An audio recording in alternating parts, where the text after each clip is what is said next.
مسلمانوں، 54 عمل بتایا تھا۔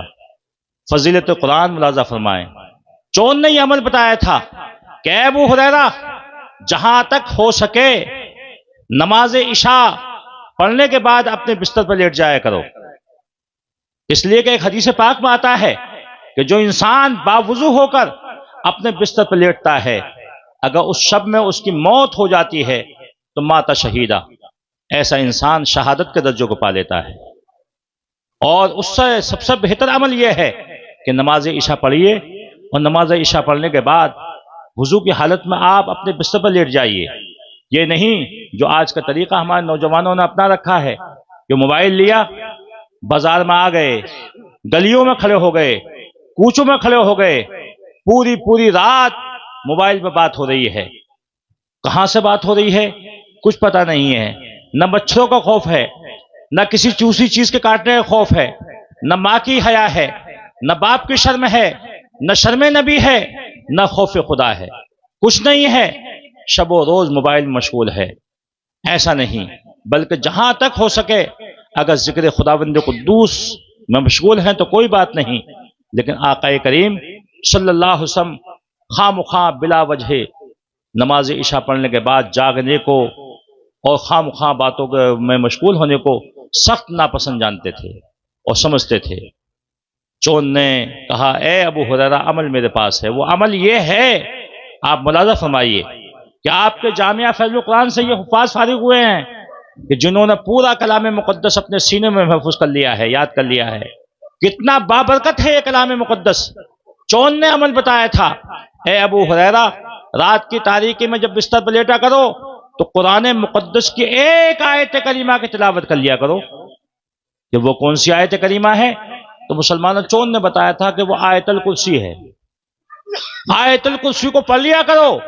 اگر آیت الکرسی کو پڑھ کر سو گے، تم بھی، تمہارے گھر والے بھی، تمہارا مکان بھی، آس پڑوسیوں کے مکان بھی پوری رات کے لیے شیطان کے شر و فساد سے محفوظ کر دی جائیں گے۔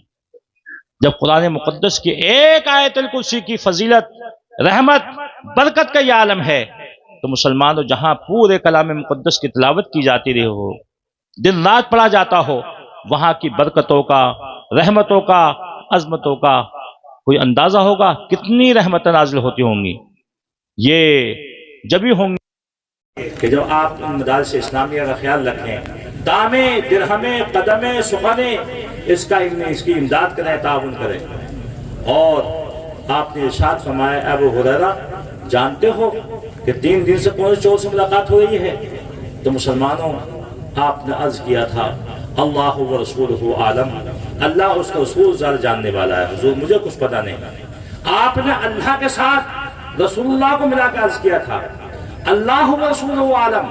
اگر یہ عقیدہ کہ اللہ کے ساتھ رسول اللہ کو ملا کر کہنا شرک ہوتا تو ایک صحابی رسول بارگاہ رسول میں عرض کر رہے ہیں اللہ کے رسول تو دنیا کی تمام بدعت شرعیات کو مٹانے کے لیے تشریف لائے ہیں، خرافات کو مٹانے کے لیے آئے ہیں، حرام کاموں سے روکنے کے لیے تشریف لائے ہیں۔ آپ نے اس کام سے نہیں روکا، بلکہ آپ نے سن لیا اس کرنے کو، تو اس سے پتہ چلتا ہے کہ یہ کسی نے کہہ دیا اللہ اس کو رسول نے میرا کام، اللہ اس کو رسول نے چاہا میرا کام ہو جائے گا، تو یہ کہنا ایک صحابی رسول کی بولی ہے جس کا بولنا شرم جائز ہے، کوئی حرج کی بات نہیں ہے، کوئی اس میں شرک نہیں ہے، کوئی کفر نہیں ہے۔ آج کل کے 24 نمبری جن کو وہابی کہا جاتا ہے، یہ مختلف انداز کے فتوے دیتے رہتے ہیں، اپنے آپ کو ان سے بچاؤ۔ آپ نے عرض کیا تھا اللہ و رسولہ عالم، اللہ اس کا رسول زیادہ جاننے والا ہے۔ تو آپ نے ارشاد فرمایا کہ وہ چور کوئی معمولی چور نہیں تھا، وہ ابلیس، وہ شیطان لعین تھا جو 3 دن سے تم کو پریشان کر رہا تھا، لیکن عمل اس نے صحیح بتایا ہے۔ جو عمل بتایا ہے رات کے پڑھنے کا کہ آیت الکرسی کو پڑھ لیا کرو، پوری رات کے لیے شیطان کے شر و فساد سے محفوظ ہو جاؤ گے۔ عمل بہت اچھا ہے، سچا ہے، لیکن بتانے والا بہت بڑا جھوٹا ہے۔ بتانے والا، عربی کا ایک مقولہ ہے، حضرت کی موجودگی میں عرض کر رہا ہوں، الکذوب قد یصدق، بہت زیادہ جھوٹ بولنے والا بھی کبھی نہ کبھی سچ بول جاتا ہے، کبھی نہ کبھی سچ بول جاتا ہے۔ جو انتہائی جھوٹا ہے، مکار ہے، عیار ہے، لیکن کسی نہ کسی کے سامنے کبھی ایسی مجبوری بن جاتی ہے کہ وہ سچ پر آمادہ ہو جاتا ہے۔ شیطان انتہائی مکار، عیار، راندہ درگاہ، لیکن آقا ارشاد فرماتے ہیں عمل اس نے صحیح بتا دیا، لیکن بتانے والا بہت بڑا جھوٹا تھا، بہت بڑا مکار تھا۔ خداوند قدوس کی بارگاہ میں دعا کیجئے کہ خداوند قدوس ہمیں فضیلت قرآن سے مالا مال فرمائے۔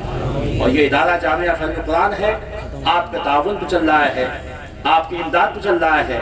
اراکین کمیٹی شب و روز جد و جہد کر رہے ہیں، اور حضرت مولانا سید محمد نذیر صاحب، مولانا ناصر صاحب، دیگر ارباب اس مدارس کو اپنے خون جگر سے سینچ رہے ہیں۔ آپ ان کے ساتھ کاندھے سے کاندھا ملا کر چلیں، اور کاندھے سے کاندھا ملانے کا طریقہ یہی ہے کہ جامعہ فیض قرآن کو اپنی عطاؤں کو میں اپنے تعاون پہ ہمیشہ یاد رکھیں، اور جو بھی تعاون ہو سکے، امداد ہو سکے، امداد کرنے کی کوشش کریں۔ خداوند قدوس مجھ کو بھی آپ کو بھی عمل کرنے کی توفیق عطا فرمائے۔ وما علینا الا البلاغ۔ السلام علیکم۔